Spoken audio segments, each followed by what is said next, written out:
Bernard Ampra was the only son of Mr. Ampra, a respected businessman who owned one of the biggest companies in Accra. Life had been good to them. Their mansion at East Legon stood proudly like a palace, but Mr. Ampra was not a man easily deceived by wealth or beauty. He had built his success through wisdom, and one thing he always feared was a bad wife entering his son's life.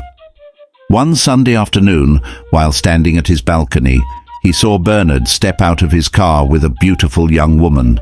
She was fair, neatly dressed, and walked with confidence. Mr. Ampra murmured, watching them. The girl laughed softly as Bernard opened the gate for her. They looked so happy together that anyone would assume it was true love. That evening, Mr. Ampra called his son into his study. "Bernard," he began slowly, "who was that young lady you came home with this afternoon?" "Oh, Dad," Bernard said with a smile, "that's Akua, my girlfriend." "Girlfriend?" the father repeated. "I've never heard you mention her before." Bernard shrugged. "We've been dating for a few months now. She's a student at Legon. I love her, Dad. She's the one I want to marry after school." Mr. Ampra leaned back in his chair. "Love is a beautiful thing, my son, but it can also blind a man. A bad wife can destroy your peace, but a good one will bring joy to your home." Bernard smiled again, not taking his father's words seriously. "Dad, Akua is a good woman. She loves me for who I am, not for what we have." The old man nodded slowly. "Then let us see if her love is real." "What do you mean?" Bernard asked curiously.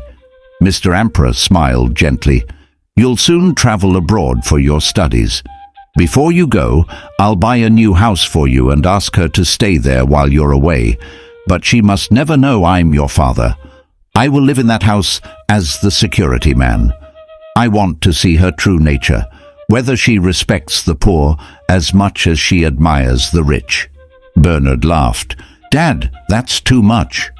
"You don't have to test her." But the old man's face turned serious. "Son, wisdom hides in strange tests. Let me do this one thing." Reluctantly, Bernard agreed. Within 2 weeks, the house was ready. A tall, quiet old man with a rough beard, that was how Mr. Ampra disguised himself. He wore an old security uniform and carried a torchlight at night. Bernard introduced him to Akua as Kwame the watchman. The day finally came for Bernard Ampra to leave for the United States to further his studies. The house his father bought for Akua stood quietly in a peaceful neighborhood at Adenta. Simple, neat, and newly painted. The garden smelled of fresh flowers, and at the gate sat the old watchman, Mr. Ampra, in his disguise. A worn uniform, a small transistor radio, and a walking stick. When Bernard arrived that morning with his luggage, Akua ran into his arms. "Bernard, I'll miss you," she said softly, tears glistening in her eyes. He held her close. "Don't worry, my love. I'll be gone for just 2 years. You'll stay here and keep the house warm for me. Everything you need is provided, and Kwame the watchman will take care of you when I'm not around." Akua glanced briefly at the old man sitting by the gate and whispered, "Bernard, can't you get someone younger? He looks too old to even lift a gate." Bernard smiled. Reluctantly, she nodded. "All right, for your sake."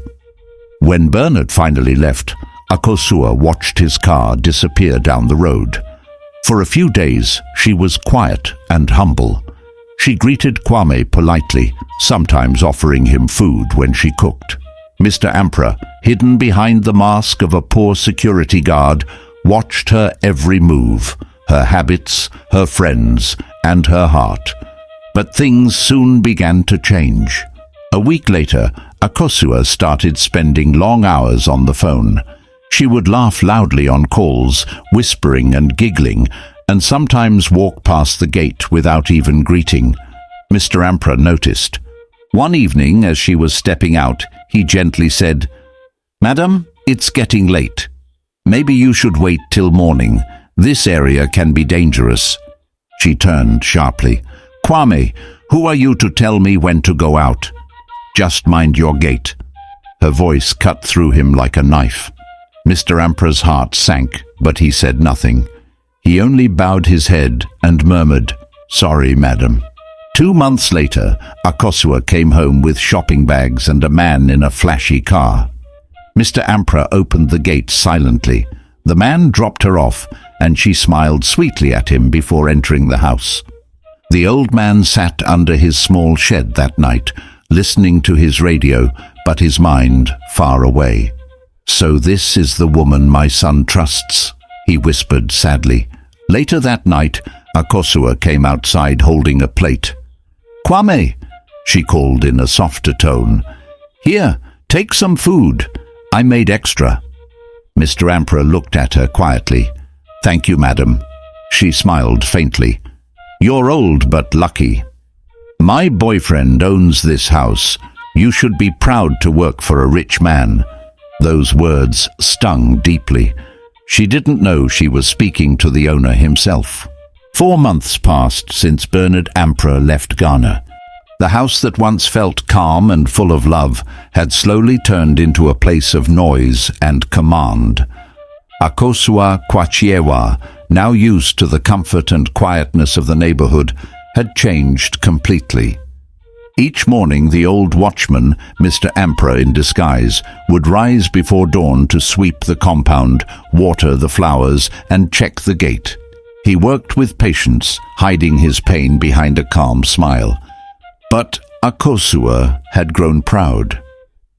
One sunny morning, she walked outside in a short dress, sunglasses on, car keys dangling from her fingers. "Kwame!" she shouted. He hurried from his small shed, bowing slightly. "Yes, madam." She tossed the keys at him. "Wash the car quickly. I'm going out soon, and don't forget to wipe the mirrors properly this time. The last time you left spots on them." "Yes, madam," he said softly, bending to pick the keys. The old man's hands trembled slightly as he poured water over the shiny car his son had bought for her. As he washed, she stood there scrolling through her phone, humming and laughing.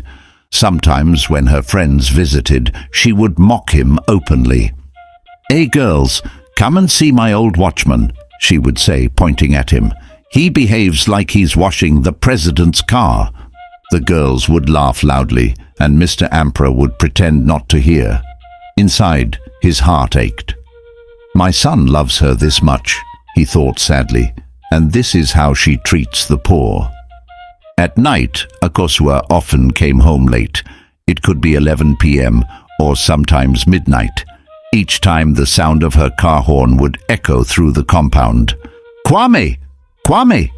Come and open the gate!" she would shout impatiently. He would rush from his little wooden chair, unlock the gate, and stand aside quietly as she drove in. Then she would roll down her window and command, "Come and carry my shopping bags to my room. Hurry up, I'm tired." He would lift heavy bags filled with designer shoes, perfumes, and dresses, following her silently into the house. She never once said, "Thank you." One night, as he placed her bags in the living room, he noticed a man sitting comfortably on her couch. The man was laughing as he poured himself a drink. "Who's that?" he asked politely. Akosua turned sharply. "Kwame! Who are you to ask me questions? Just drop the bags and go back to your gate." He nodded quietly, but his heart sank deeper than ever. Later that night, he couldn't sleep. He sat under the dim light of his shed, whispering to himself. "My son must know the truth," he said. "He must never return to marry this girl. A woman who despises humility will never value love." It was a cool Friday night. The streetlights flickered, and a soft wind blew across the quiet neighborhood. Mr. Ampra sat at his post by the gate, half asleep, when he heard the loud sound of a car engine approaching. The headlights flashed into the compound, and he stood up quickly, adjusting his uniform. The car stopped, and Akua stepped out. But she wasn't alone. A tall man with broad shoulders came out from the driver's side, laughing heartily. He placed his arm around her waist as they walked towards the house. "Kwame, open the gate well next time," she barked sharply. "We almost scratched the car." "Yes, madam," the old man said quietly, though his heart pounded. He watched the man wrap his arm around her again, whispering into her ear. They both disappeared into the house, their laughter echoing through the compound. Mr. Emperor stood motionless for a long time, staring at the closed door. "Oh, Bernard," he whispered painfully, "you trusted her too much." Just then, his phone rang. It was his son, calling from abroad. "Hello, Dad," Bernard said cheerfully. "How are things back home?" "I'm fine, my son," Mr. Emperor answered, trying to keep his voice calm. "I've been trying to reach Akua for hours," Bernard continued. "Her line is off. She hasn't replied to my messages either. Can you please check if she's okay? I'm worried." Mr. Emperor's heart tightened. He looked toward the brightly lit window where laughter still came from. He swallowed hard before replying. "She's asleep, Bernard. I saw her earlier. She looked tired. Maybe she went to bed early." "Oh, okay," Bernard sighed in relief. "Thank you, Dad. I just miss her so much." "I understand, my son," he said softly. "Just focus on your studies. Everything will be fine." When the call ended, Mr. Emperor put the phone down slowly and leaned back in his chair. The night felt heavier than usual. His hands trembled slightly as he whispered, "If I tell him now, it will break his heart. Let me see how far this girl's lies will go." The next morning, around 7 a.m., the sound of heels clicking against the tiles woke him up. Akua stepped out of the house, wearing a short dress and dark sunglasses. The same man from the previous night followed her, smiling confidently as he held her waist. "Kwame, open the gate," she commanded proudly. He stood up slowly and unlocked the gate.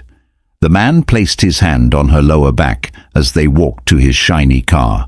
Mr. Emperor's eyes widened, not because of jealousy, but of sorrow and disbelief. He couldn't believe this was the same woman who once knelt before his son, promising eternal love. As the car drove out, he stood there silently, the morning sun shining weakly on his wrinkled face.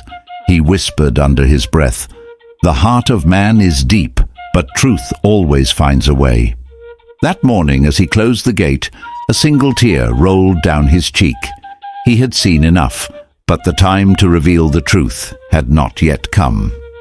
Weeks passed after that painful morning when Akua had left in another man's car.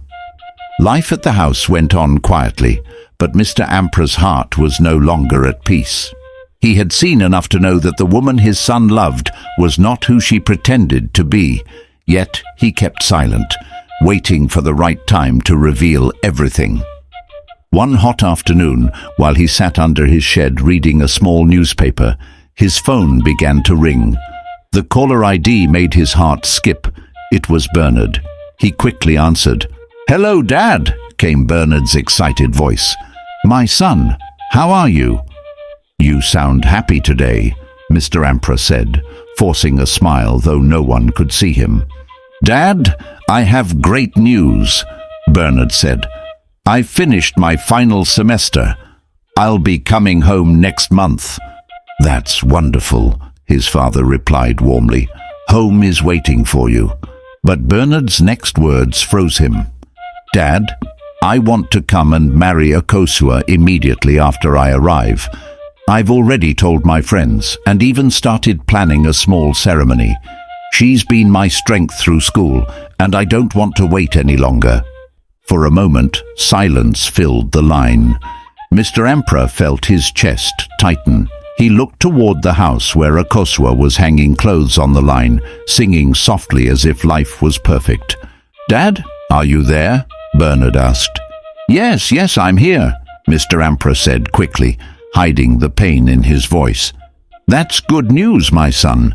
I'll support you fully. Let us prepare when you return." "Thank you, Dad," Bernard said happily. "I can't wait to see her." After the call ended, the old man sat still for a long while. His thoughts were heavy. How can I tell him? How do I destroy his joy with the truth? That evening, as the sun began to set, he sat by the gate again, lost in thought. Suddenly, he heard soft sobbing from the veranda. He looked up and saw Akua sitting on the stairs, holding her phone, tears rolling down her cheeks. "No, please don't leave me," she cried softly. "You know I love you. I'll fix it, I promise. Don't say it's over, please." Her voice cracked with desperation. Mr. Emperor quietly turned off his small radio and listened carefully. He couldn't hear the other person on the call, but from the way she was begging, it was clear someone had broken her heart. When she noticed him watching, she quickly wiped her tears. "Kwame, what are you staring at? Go back to your gate," she shouted angrily. "Yes, madam," he replied humbly, bowing his head and walking back slowly.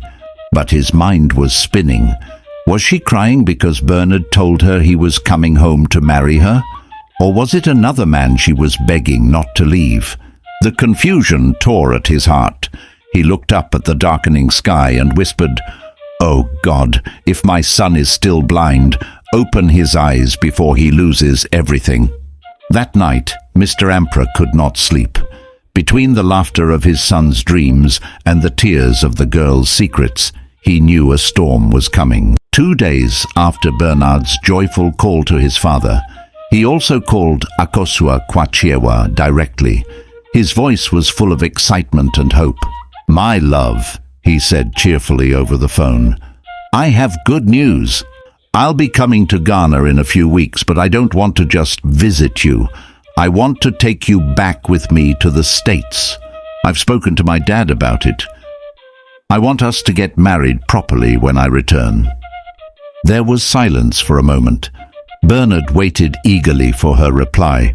"Oh, Bernard," Akua finally said, forcing a laugh, "that's wonderful news." "You really mean it?" "Of course I do," he said proudly. "You've stood by me all this time. You're the woman I want to spend my life with."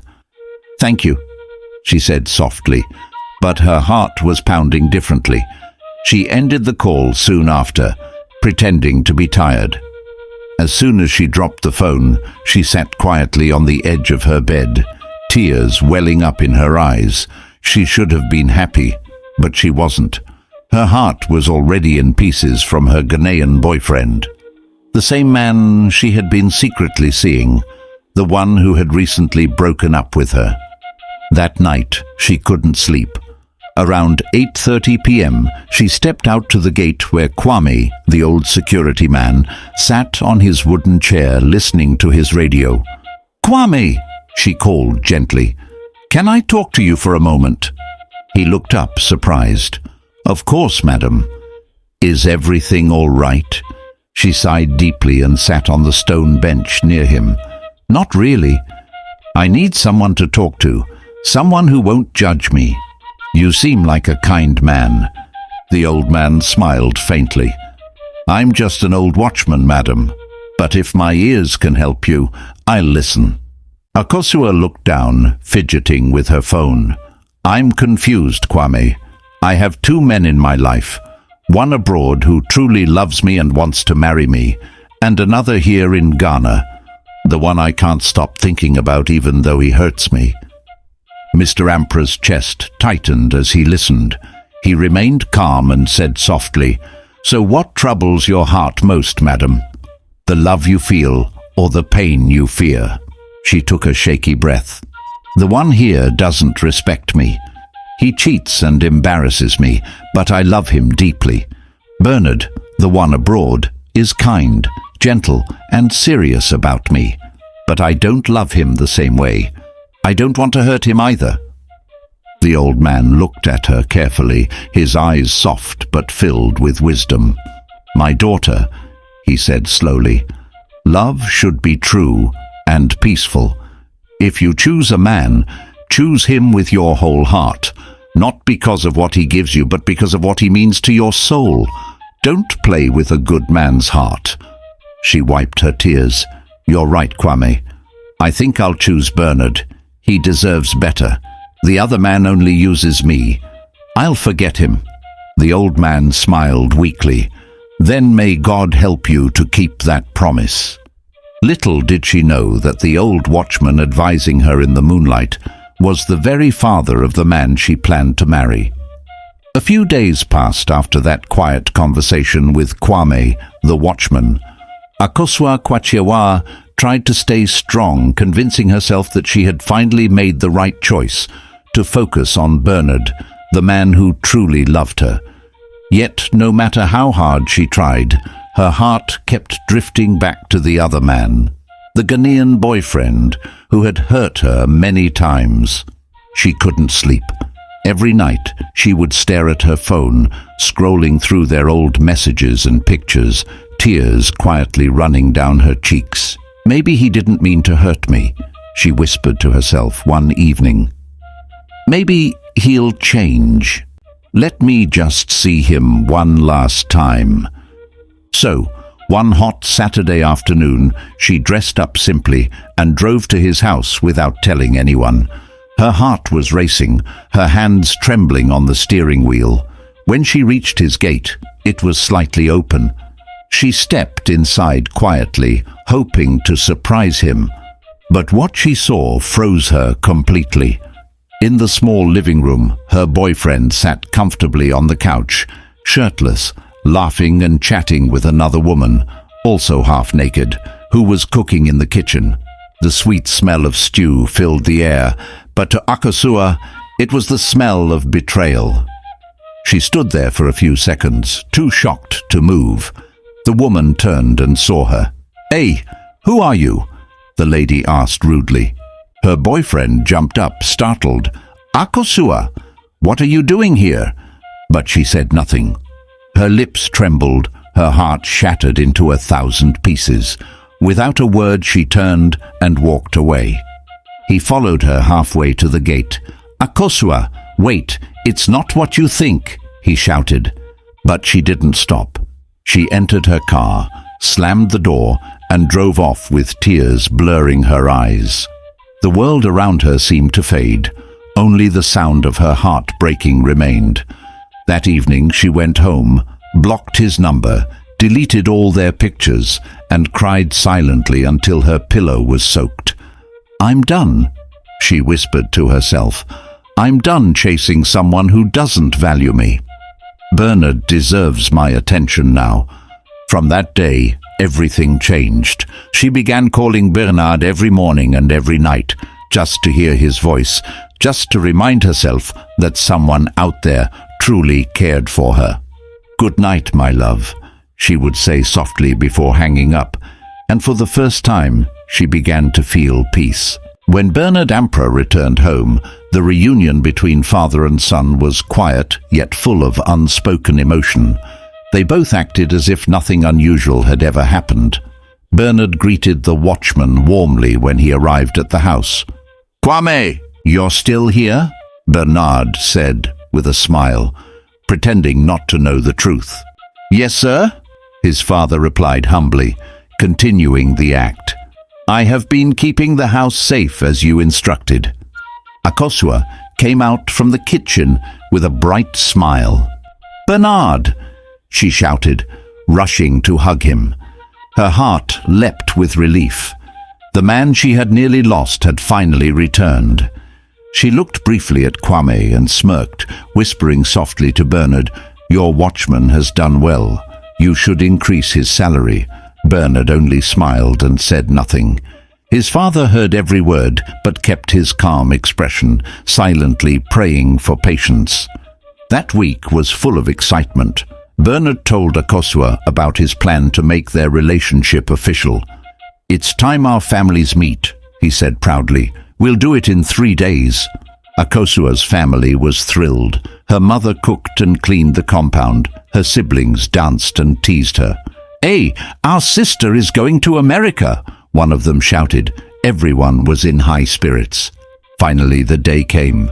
Akosua wore a beautiful lace dress and golden earrings that sparkled in the morning light. The Ampra family arrived in style, 2 cars leading and 1 big black 4x4 following behind. The sound of the engines drew everyone's attention in the neighborhood. When the cars stopped, Bernard stepped out first, tall and handsome in his white kaftan. Then the back door of the 4x4 opened, and out came a dignified, elderly man in an elegant agbada, holding a walking stick. Mr. Ampra himself. The compound fell silent. The guests turned to admire the man's presence. But Akosua's eyes widened in shock. She gasped, her mouth trembling. "Watchman!" she screamed before she could stop herself. "What are you doing here?" The sudden outburst silenced everyone. Her mother turned to her in confusion, whispering, "Akosua, who are you talking to?" Bernard looked sharply at her, his smile fading. "What did you just say?" She pointed nervously at Mr. Ampra, stammering, "That man, he's the watchman from your house. He used to wash my car and open the gate." There was a painful pause. Everyone's eyes shifted between the elegant old man and the trembling girl. Bernard took a deep breath, turned slowly to Akosua, and said firmly, "Akosua, he is not a watchman. He is my father, Mr. Ampra, the owner of the company, the owner of that house you lived in, and the man you disrespected." Gasps filled the air. Akosua froze, her knees weak. Her mother covered her mouth in disbelief, while her father shook his head in shame. Mr. Ampra looked at her gently, but with a sadness that cut deep. "I was never poor, my daughter. I only wanted to see your true heart." Akosua's tears flowed freely. The truth had finally been revealed. The compound was silent. Everyone's eyes were fixed on Akosua Kwachewa, who stood trembling before the man she once ordered to wash her car. The realization struck like thunder. The humble watchman was no other than Mr. Ampra, Bernard's wealthy father. Akosua's mother held her head in disbelief. "Hey, Akosua, what have you done?" she whispered, her voice breaking. Her father stood speechless, unable to meet the eyes of their guests. Tears streamed down Akosua's face as she knelt suddenly before Mr. Ampra. "Please, sir, I'm sorry. I didn't know. Please forgive me." But Mr. Ampra remained calm, his voice steady and filled with quiet pain. "My daughter, I did not come here to disgrace you or your family.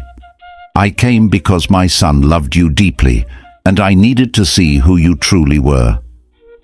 He paused and looked around the compound, every eye on him.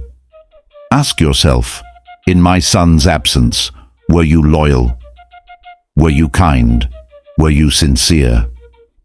Her sobs grew louder, and her mother began to cry too. He continued gently, "You must understand that marriage is not built on beauty or words, but on the heart. You can deceive a man for a while, but time always reveals the truth." He looked briefly at Bernard and said, "I'm not here to show any evidence or to shame her. The things I have seen and recorded are not for the world. They are for wisdom.